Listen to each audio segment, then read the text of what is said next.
Tiger Raja Singh గారిని ప్రధానమంత్రి చేయాలి.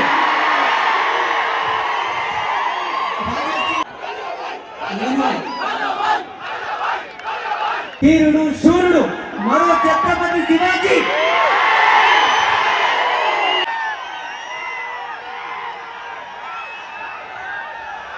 ये मेरे गुरु भाई है। ओवैसी की छाती पर भाषण देते रहते थे।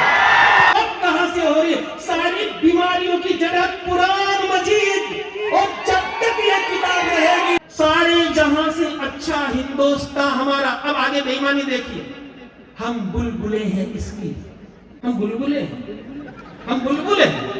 तो सुअंग पर रावण सदंग पर रघुकुल राज है, जहां कहीं भी कोई बांग्लादेशी मुसलमान दिखे, जहां कहीं भी कोई रोहिंग्या मुसलमान दिखे, गर्दन पकड़ करके जमीन पर पटक करके मुंडी मरोड़ना शुरू करो। एक की मरोड़ोगे सारे भाग जाएंगे। और कोई तरीका जिहाद रोकने को कोर्ट नहीं, गौ हत्या रोकने को कोर्ट नहीं, हिंदुओं की हत्या रोकने को कोई कोर्ट नहीं, और हम सच्चाई बोलते तो कोर्ट नहीं मानेंगे। मंदिर में मूर्तियों की प्राण प्रतिष्ठा करके उसकी पूजा करना ये धर्म है। मंदिरों को तोड़ना, मूर्तियों को तोड़ना ये अधर्म है। और ये अधर्म कौन करता? कटपीस कर देना। कुरान मजीद में आज्ञा दी गई है, सुबह दिन में 5 बार वो अरबी भाषा में क्या बोलते हैं आपको तो ये पता नहीं।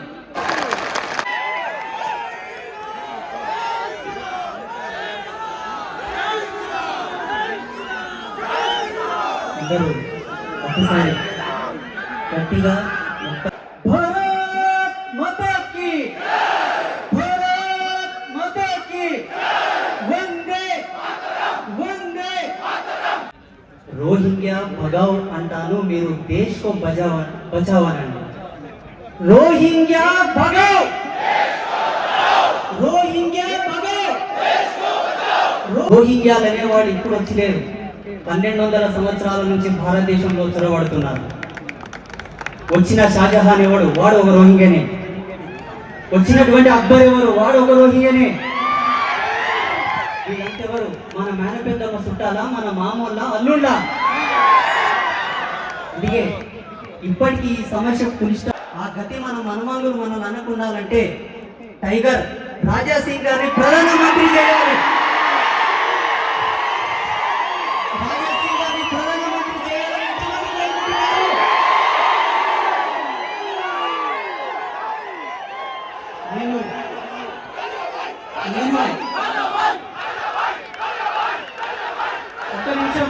ఒక నిమిషం సమయం చాలా తక్కువ ఉన్నది.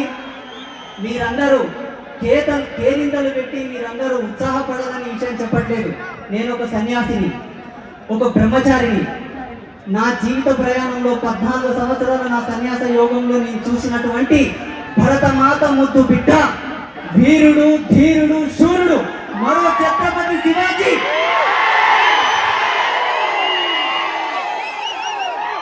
గౌరవ రాజాభాయి లోపల అన్ని కాలాలు ఉన్నాయి.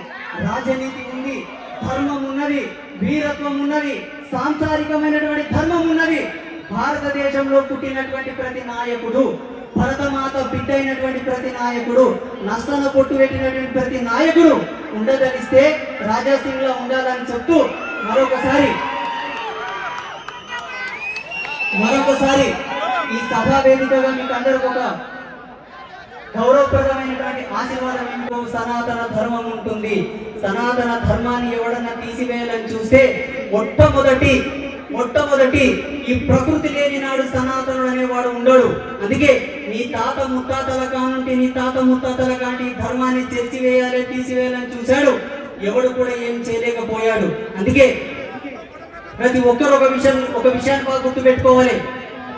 గెలికింది మీరు, ఆరంభం చేసింది మీరు, దీన్ని ఆపాల్సింది కూడా మీరే. దీన్ని ఆపాల్సిందని కోరకూడదు. ఒకవేళ యుద్ధమే వస్తే హిందువులే పై చేయి, హిందువులే విజయం. ఈ విషయాన్ని అందరూ దృష్టిలో పెట్టుకోవాలని కోరుకుంటూ మరొకసారి భారత్ మాతా కీ.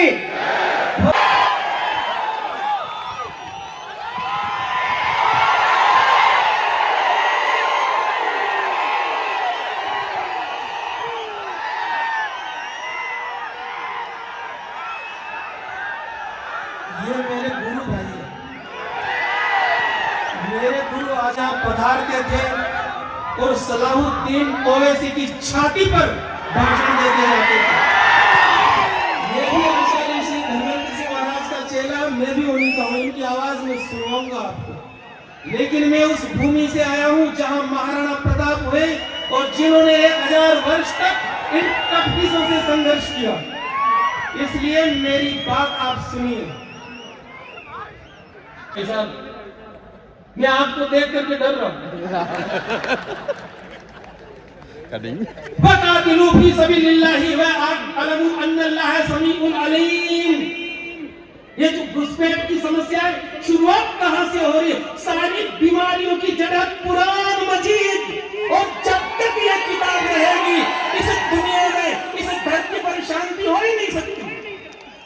और उस किताब को पढ़ाने के लिए मदरसों में भारत सरकार पैसा देती है, करोड़ों रुपए। क्या कहा गया? वक़ातिलू फी सबीलिल्लाहि व अअलमू अन्नल्लाह समीउन अलीम। सीधा आदेश दिया गया है, ए मुसलमानों, खुदा की राह में जिहाद करो। किससे जिहाद करो? बोले काफिरों से। काफिर कौन? जो इस्लाम को ना माने वो सब काफिर। उनसे जंग करो। और जहां दिखे सूरह 9 की आयत नंबर 71 में तो सीधा लिख दिया, जैसे ही रमजान खत्म हो तो जहां भी काफिर दिखे सीधा मार दो। क्यों मार दो भाई? हमने क्या बिगाड़ा? बोले तुम मुसलमान नहीं। अरे तो कोई बचने का तरीका तो होगा। बोले 2 ही तरीके हैं, या तो तुम मुसलमान बन जाओ या फिर हम तुम्हारी गर्दन काटेंगे। और ये करते आ रहे 1400 वर्षों से। करोड़ों हिंदुओं को उन्होंने मारा और मां बहनों की जिस प्रकार से मंडियां लगा लगा करके इन्होंने बेचा। आप कभी अफगानिस्तान में हिंदू कुश पर्वत है, हिंदू कुश यानी जहां हिंदुओं को काटा गया, ऐसी कौन सी जगह है? आप कहेंगे जी पुरानी बातों को याद मत कीजिए, तो उस जमाने की बात है। मैं कहता हूं अनवरत रूप से जब से ये कौम पैदा हुई तब से लेकर आज तक एक भी दिन ऐसा नहीं जाता इस देश में जिस दिन वो किसी हिंदू को, बेगुनाह हिंदू को नहीं मारते हो, जिस दिन वो किसी गाय को न काटते हो, जिस दिन वो किसी हिंदू बहन बेटी को लव जिहाद में ना फंसाते। घर में बेटी हुई है और जैसी वो 10-12 साल की होती है वो मौलाना अपने उन गुंडे जिहादी दरिंदों को भेजता है उस घर में और वो सब मिलकर के माँ बाप के सामने उस छोटी सी फूल सी मासूम सी बच्ची का रेप करते हैं। पति के सामने पत्नी का रेप, भाई के सामने बहन का रेप, माँ बाप के सामने उन बच्चियों का रेप। ये सब बांग्लादेश में हो रहा, ये यहाँ भी होता था, ये इस हैदराबाद में भी होता था जब इन्होंने रजाकारों की सेना बनाई थी। है? उस दीपू दास को पेड़ पर लटका करके जिंदा फूंक दिया और हम यहाँ बैठे बैठे कौमी एकता के तराने गाते रहे, सारे जहां से अच्छा हिंदुस्तान हमारा। और मैं अगर इसकी असलियत बताऊंगा, यही वो गीत है जिससे देश के टुकड़े हुए। इससे झूठा और इससे दरिंदगी भरा कोई गीत है ही नहीं। यही आदमी था जिसने पाकिस्तान बनवाने में सबसे पहला प्रस्ताव रखा, अल्लामा इकबाल। 1925 में इलाहाबाद की सभा में यही व्यक्ति था जिसने सबसे पहले 1904 में सारे जहां से अच्छा हिंदुस्तान हमारा। अब आगे बेईमानी देखिए, हम बुलबुले हैं इसकी, ये गुलसिता हमारा, हम बुलबुले हैं, हम बुलबुले हैं। अरे हमारे वो पूर्वज जो 5 वर्ष की अवस्था में सिंगों की छाती पर चढ़ करके नीचे पटक करके उनके दांत गिर लिया करते थे, उनको इसने बुलबुल बना दिया। कैद में है बुलबुल, सैयाद मुस्कुराए, कहा भी न जाए अब रहा भी न जाए, नाच मेरी बुलबुल, पैसा मिलेगा।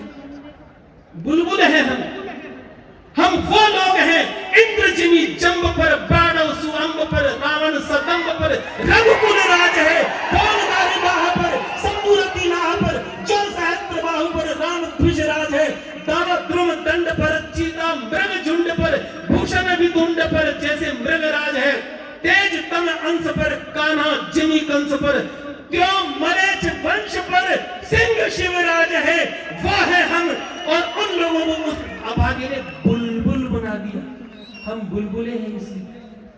आगे वो कहता है मजहब नहीं सिखाता आपस में बैर रखना, इससे बड़ा झूठ हो सकता है।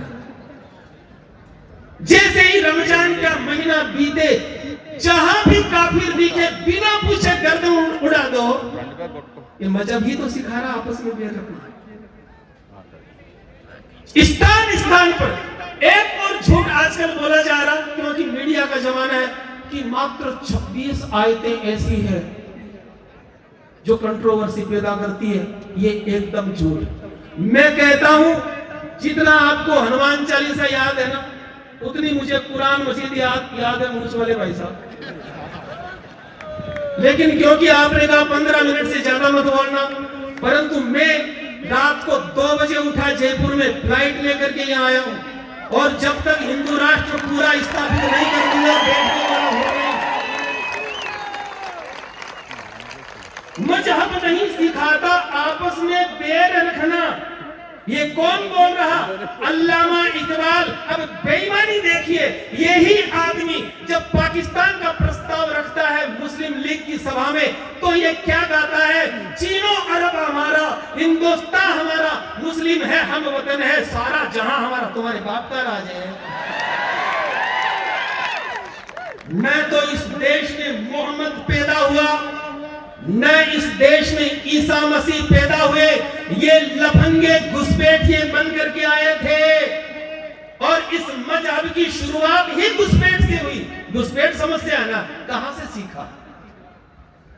कुरान मजीद की सूरा नंबर 4 की आयत नंबर 71 में वो कहते हैं, या अय्युहल्लजीना आमनु खुजू हिज्रकुम फनफिरू सुवातिन अविनफिरू जमिया। अब हिंदी अर्थ सुनिए। वहां मोहम्मद कहता है, ए मुसलमानों, इकट्ठे होकर के कूच करो, अकेले नहीं, क्योंकि अकेले तो तुम्हारी कोई मुंडी मरोड़ देगा। इकट्ठे होकर के हथियार लेकर के बाहर निकलो और जिहाद करो। तो ये जो घुसपैठ करते हैं, यहाँ तीर्थ यात्रा करने के लिए, पंचर निकालने के लिए नहीं आते हैं, जिहाद के लिए आते हैं। और जहां कहीं पर भी ये लोग गए, उन्होंने वहां की जनता को समाप्त किया। किसी जमाने में 4000 मुसलमानों को शरण दी गई थी पर्सिया में। उनको भी भूत सवार था भाईचारे का। मात्र 4000 मुसलमानों को उन्होंने शरण दे दी थी। हुआ क्या? थोड़े दिन में धीरे धीरे सारे पारसियों को खत्म किया। जो जिंदा बचे हुए थे वो बेचारे प्राण बचा करके हिंदुस्तान में दौड़ करके आए, और आज उस देश का नाम हो गया ईरान। 50 देश इन लोगों ने बनाए, हाथ जोड़ करके नहीं बनाए, समाज सेवा करके नहीं बनाए, वृक्षारोपण करके नहीं बनाए, भंडारे चला करके नहीं बनाए, हराम खोरी से बनाए। जहां भी गए खून की नदियां बहाते हुए गए। और आप कहते हो भाईचारा। अरे तुम्हें भाईचारे का ही शौक है तो जाट राजपूत भाई भाई क्यों नहीं, ब्राह्मण बनिया भाई भाई क्यों नहीं? हमें भाईचारा करना है तो हम केवल हिंदू हिंदू भाई भाई। मैं आपको बताना चाहता हूं साथियों, मोदी जी कानून बनाए, बांग्लादेशियों को निकाले, ऐसा कभी होने वाला नहीं है। जिस समय कश्मीर से 5 लाख हिंदुओं को मार मार करके दरिंदगी करके भगाया गया था, उस समय भी कानून था, उस समय भी सेना थी, उस समय भी संसद भवन में मंत्री लोग बैठे थे। एक भी बचाने के लिए गया? कोई नहीं गया ना। आज भी कानून है, आज भी पुलिस है, आज भी सीआरपीएफ है, मिलिट्री है, सब कुछ है। मैं आपसे पूछता हूं, जिस दिन इन दरिंदों की जमात तुम्हारे घर के सामने आकर के खड़ी होगी, अपने आप को कैसे बचाओगे? क्या करोगे? उस समय आप वहां पर हिंदू मुस्लिम भाई भाई के नारे लगाओगे? कैसे बचाओगे?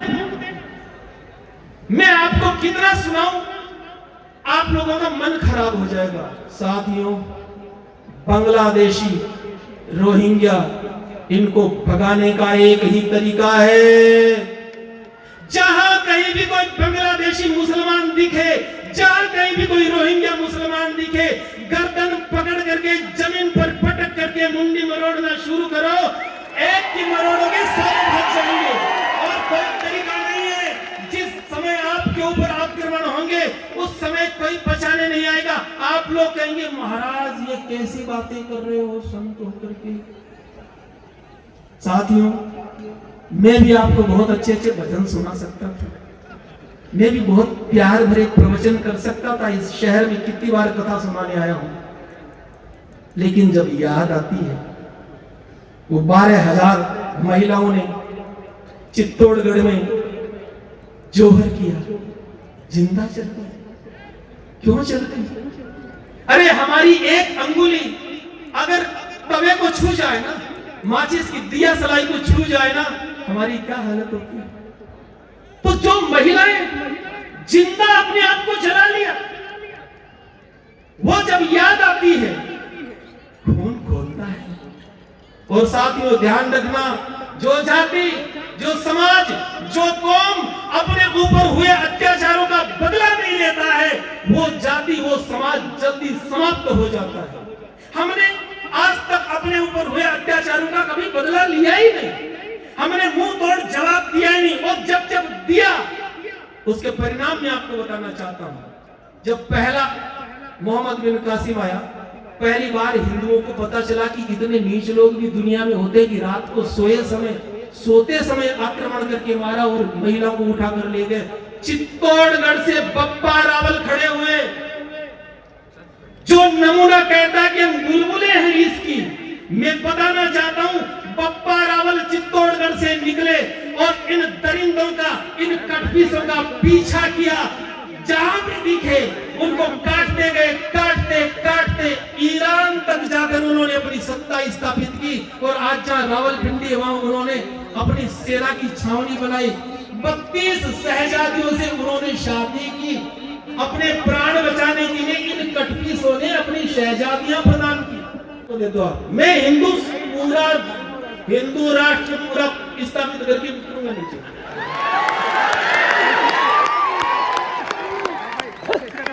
जयपुर में जाके जवाब भी देना क्या करके आया हूं।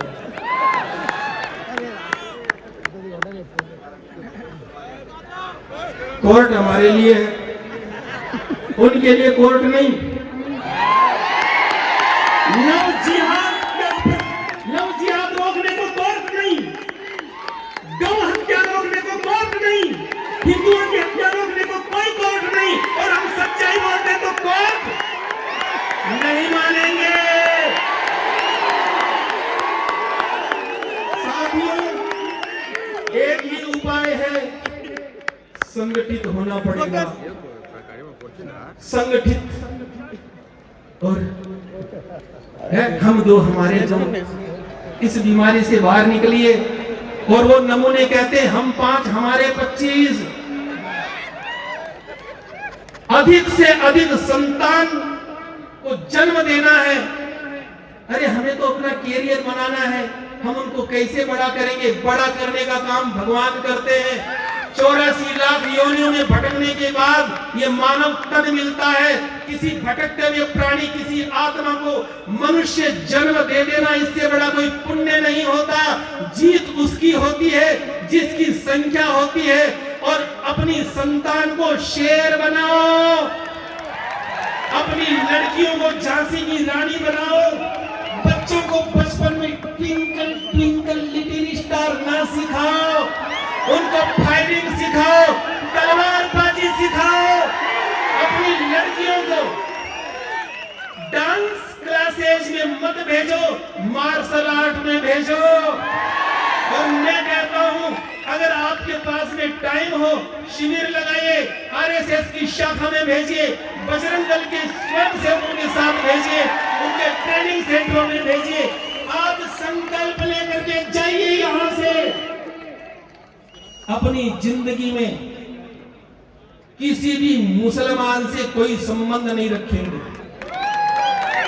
वो भी तो यही कहते हैं ना, कुरान मजीद में उनको यही आज्ञा दी है ना, कभी किसी काफिर को दोस्त मत बनाना, ये लिखा गया है। और आगे लिखा गया, इतनी खतरनाक बात लिखी गई है, ए मुसलमानों, अगर तुम्हारा कोई भाई, तुम्हारी बहन, तुम्हारे माता पिता भी अगर इस्लाम छोड़कर काफिर बन जाए तो उनसे भी संबंध तोड़ लो, ये सीख दी गई है कुरान मजीद में। तो मैं कहता हूं, अगर इनको तोड़ना है, इनको निचोड़ना है, किसी मुसलमान को कभी कोई संबंध ना रखें। अगर रखोगे, अगर आप उससे सब्जी खरीदोगे तो वो मूत करके थूक करके देगा, कोई इंजीनियर है तो अपने ढंग से मारेगा, कोई डॉक्टर है तो उल्टी सीधी दवाई देगा।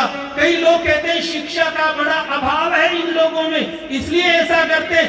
ये सबसे बड़ा झूठ।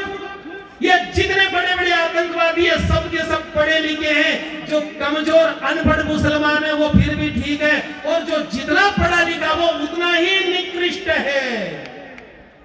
इसलिए इन दरिंदों से कोई संबंध नहीं रखना। जब तक हिंदू समाज आपकी तरह संगठित होकर के मुंह तोड़ जवाब नहीं देगा, ईंट का जवाब पत्थर से, डंडे का जवाब तलवार से, भाले का जवाब पिस्टल रिवॉल्वर से, जब तक नहीं देना शुरू करोगे तब तक ये हिंदू समाज बचने वाला नहीं है। अब बताइए, मैंने कुछ गलत कहा? पुलिस वाले भाई साहब, मैं बैठ जाऊं या रुकूं?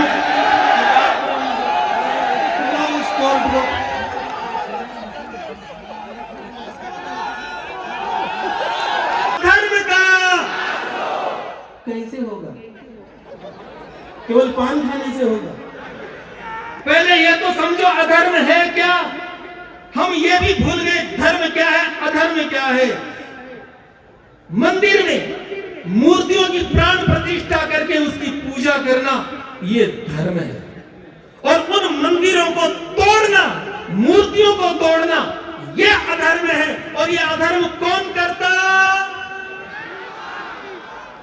कटपीस कर देना। क्यों करते? क्योंकि कुरान मजीद में आज्ञा दी गई है, सुबह दिन में 5 बार वो अरबी भाषा में क्या बोलते हैं आपको तो यही पता नहीं क्या बोलते हैं। मैं वो गंदे शब्द बोलना नहीं चाहता, उसका हिंदी अर्थ बताना चाहता हूं।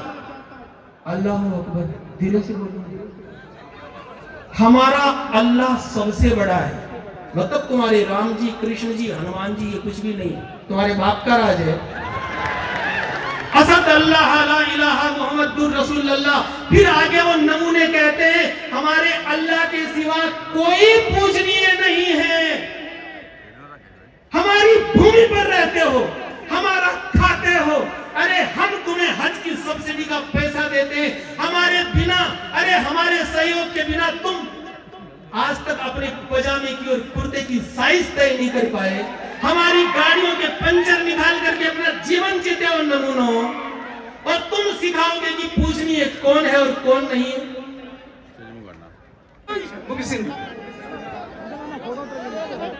ఈ భూమి దాతలకు కూడా ఈ ప్రాంగణం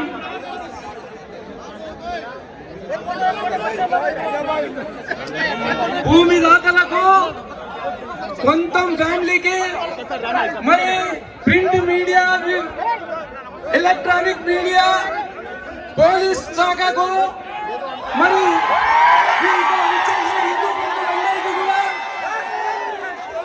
మా సహకరించిన దాతలకు అందరికీ ధన్యవాదాలు.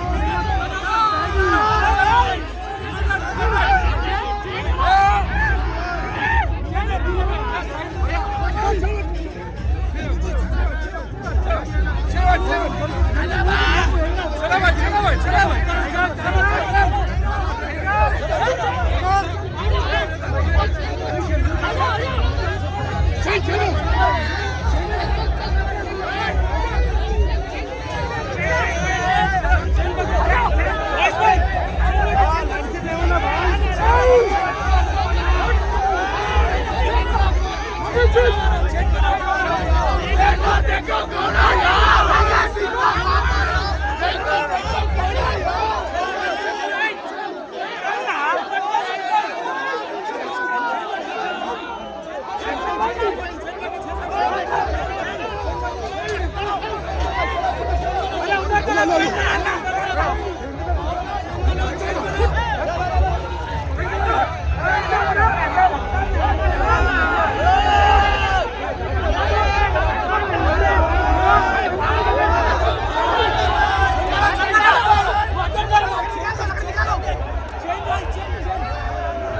शिलायां मेकस्यां जलनिधि भुवा कश्यप भुवा विलासं सन्तन्वन् विनद शिव सम्पूजित पदः जलाधार प्रान्ते सकल जन सर्वेष्ट फलदः कलौ अस्मिन् दैवं जयति चिलुकूरु वेंकटपतिः। बोलो चिलुकूर बालाजी भगवान की, राज्य लक्ष्मी माता की, भारत माता की, भारत माता की जय श्री राम। కొంచెం సౌండ్ రావాలి. మొన్ననే శ్రీరాముల వారి బాలరాముల వారి ప్రతిష్ఠ జరిగినటువంటి 2వ సంవత్సరం వైభవంగా జరుపుకున్నాం. జై శ్రీరామ్.